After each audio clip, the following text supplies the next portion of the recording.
Just imagine it. On one side, the cold Norwegian warriors. Her Nusa. Antonio Nusa innenfor 16 med venstre.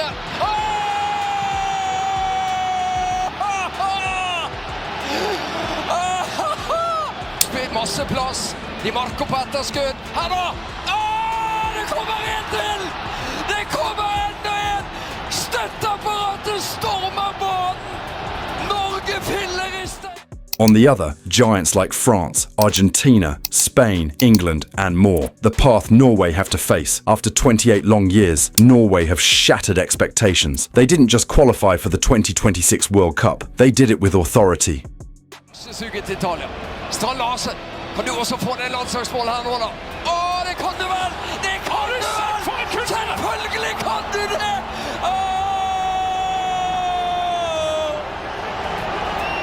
Nå orker vi ikke mer. Nå må vi bare få blåst av Gattuso. Solbakken 4. I denne gjengen. For det en gjeng.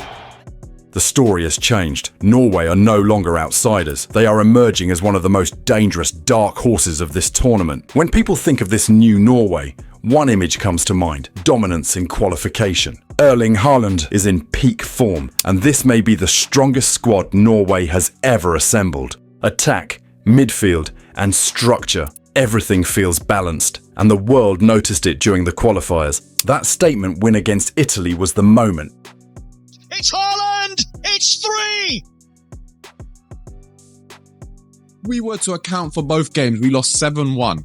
7-1, guys. 7-1 on aggregate to Norway. 7-1. As for Norway, we've been fantastic in this group, and we beat Italy 3-0 at home, very deservedly beaten 3-0, and we've scored goals for fun. We've been the best team in this group, so Italy have no one else to... The moment Norway proved they can stand toe-to-toe with football giants. But the real question remains. Can this Norway truly challenge their most dangerous group rival, France? Can they shock the world, defeat a champion, and top their group? And if they do, what comes next? Which opponents stand in their path on the road to the 2026 World Cup? Let's find out. Chapter 1. The path if they top their group. On paper, Group I belongs to France. For Norway, simply playing well won't be enough. To finish first, they must do the unthinkable, beat France head-on. With Erling Haaland leading the line, any crack in the French defence becomes an opportunity. But there is no safety net. One slip against Senegal, one careless night against the playoff winner, and the dream ends before it even begins. But if Norway pull it off, if they top the group, they earn something priceless, and that is control. A top seed position, and a far more forgiving path through the World Cup bracket. If they top their group, they will advance to round of 32 in June 30th, 2026. As a group winner, Norway avoid the giants early. Their opponents will be a third-place finisher from Group C, D, F, G, or H. Teams expected to be competitive but beatable. Countries like Scotland, Paraguay, Australia, Tunisia, Saudi Arabia, or New Zealand sit in this zone. On talent alone, Norway should overpower them, but World Cups are ruthless. If a heavyweight like Uruguay or Morocco stumbles in the group stage and slips into third, the easy draw instantly turns dangerous. This is where focus matters. One mistake here, and history forgets the group stage heroics. But no matter what, if they win, they will face round of 16 on July 4th, 2026. If the seeds hold, this is where the road truly steepens. Norway are likely to face Germany, the projected winners of Group E. This isn't just a knockout match, it's a statement game. Haaland against Germany's elite defensive structure, power versus discipline, speed versus control. To survive, Norway will need more than goals. They'll need defensive perfection, tactical patience, and the mental strength to withstand waves of German pressure. Then the quarterfinals. By the quarterfinals, there is no easy side left. Norway's most likely obstacle here is the Netherlands, a team built on fluid movement and relentless attacking football. Other dangers lurk too. Switzerland's organisation, Morocco's resilience, or Scotland's physical intensity. At this stage, margins disappear. One misjudged tackle, One missed chance and the journey ends. If Norway are to go further, Haaland's moments must be flawless. After quarterfinals, they will play in the semi-finals on July 14th, 2026. Reach this point, and Norway are officially in uncharted territory. The semi-final opponent would emerge from a loaded section of the bracket: Spain's young technicians, Belgium's golden generation, or the United States, powered by a thunderous home crowd. This is where fairy tales usually end. An underdog standing toe-to-toe with football royalty, 90 minutes from the final, 90 minutes from immortality, and lastly, the grand final. Survive the semi-final, and Norway step onto the biggest stage in world football. Waiting on the other side could be world giants like Brazil under Carlo Ancelotti, with Vinicius Jr. and the rising star Estevão. England, reborn under Thomas Tuchel. Argentina or Portugal, one last World Cup dance for Lionel Messi or Cristiano Ronaldo.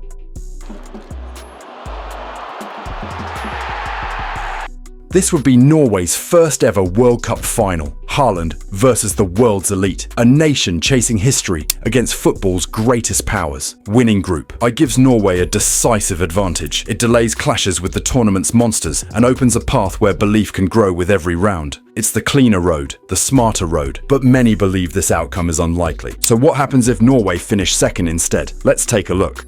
Chapter 2. The path if Norway finishes second.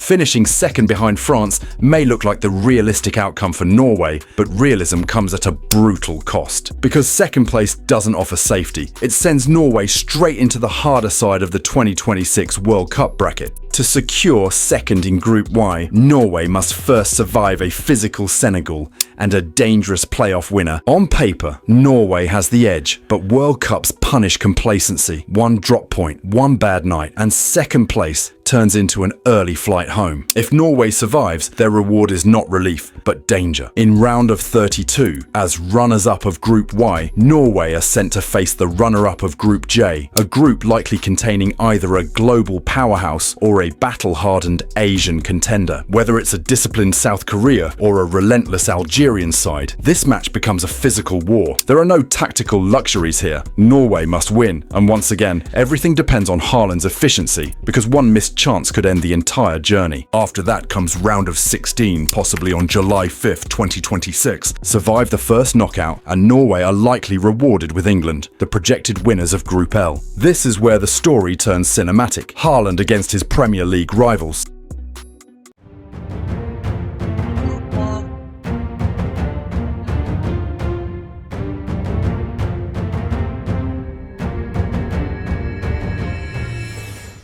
Manchester City teammates across the line, Harry Kane leading England's attack. England's depth is superior in every department.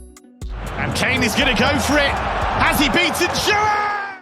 Norway's only path forward is perfection, compact defending, ruthless counter-attacks, and a clinical striker who cannot afford mercy. If Norway somehow eliminate England, they walk straight into football history. They will step towards the quarterfinals. Argentina with Lionel Messi. Even at 39, Messi's vision still decides matches. This would be a clash of generations. The most complete goalscorer of this era versus the greatest dribbler. In a stadium overwhelmingly pro-Argentina, Norway wouldn't just be underdogs, they'd be outsiders fighting the script itself. Then the semi-finals on July 15, 2026. If miracles continue, the semi-final brings one last trial from the host side of the bracket. It could be Portugal, led by a 41-year-old Cristiano Ronaldo, chasing one final legacy. It could be the hoster United States or the Netherlands, cold, tactical, and defensively elite. At this stage, fatigue meets destiny, talent meets belief, and only one survives. Goes to the 2026 FIFA World Cup final on July 19th, 2026, St. MetLife Stadium, New Jersey. After escaping the most unforgiving bracket in modern World Cup history, Norway would face the king of the opposite side, likely France, Brazil, or Germany. And if it's France, the story completes its circle. Norway lose to France in the group, finish second, enter the bracket of death, defeat giants, and meet France again with the world watching. So, there are no shortcuts in this path, no easy nights, no mercy draws. Finishing second doesn't promise glory, but if Norway survive it, they don't just win a World Cup, they earn the respect of football history.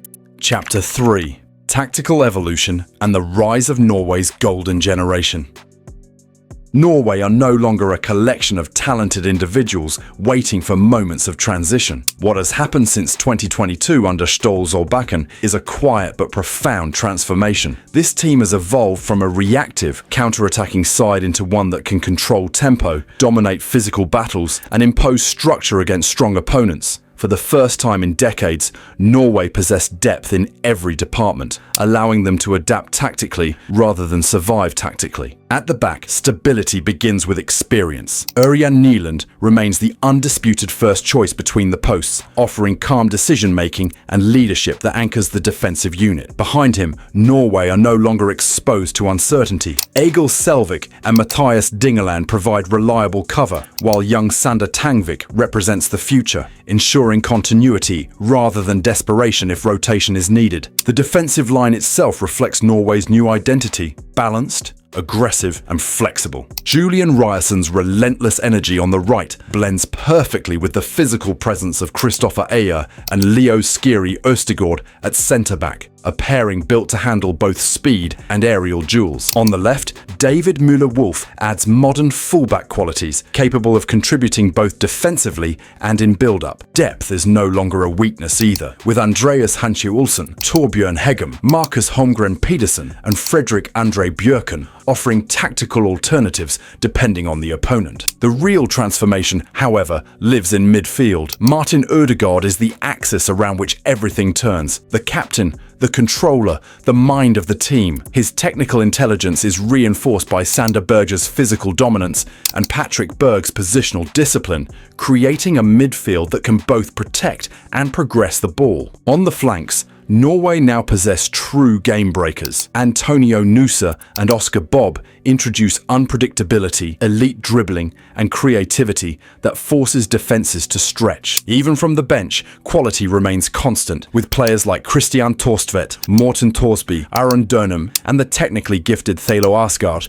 ready to shift the rhythm of a match. Up front, Norway's reputation speaks for itself. Erling Haaland leads one of the most feared attacking lines in international football, combining explosive movement with ruthless efficiency. He is supported by Alexander Sørloth's aerial dominance and Jørgen Strand Larsen's relentless work rate, a trio capable of adapting to any tactical demand. Adding to this is Andreas Schjelderup, a rising talent whose technical flair and unpredictability hint at Norway's attacking future beyond this generation. Tactically, Solbakken has given Norway multiple identities. Their primary structure remains a 4-3-3 designed for control. In this system, Ødegaard often drops deeper to orchestrate play, drawing defenders out before releasing Nusa or Bob into space. Fullbacks push high, compressing the opposition and creating overloads around Haaland in the box. It is patient, positional, and increasingly confident. When patience isn't enough, Norway shift gears. Against compact defenses, Solbakken is willing to embrace direct power through a classic 4-4-2. Haaland and Sørloth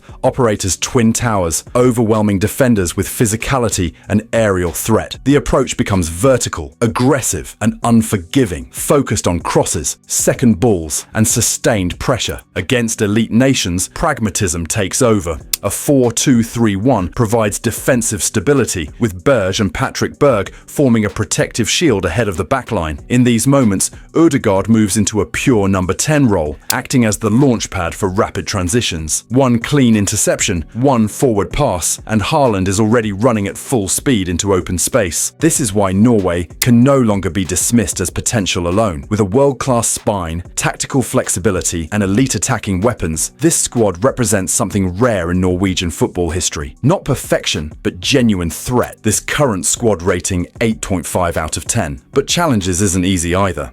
Chapter 4. Weakness, experience, and the reality gap.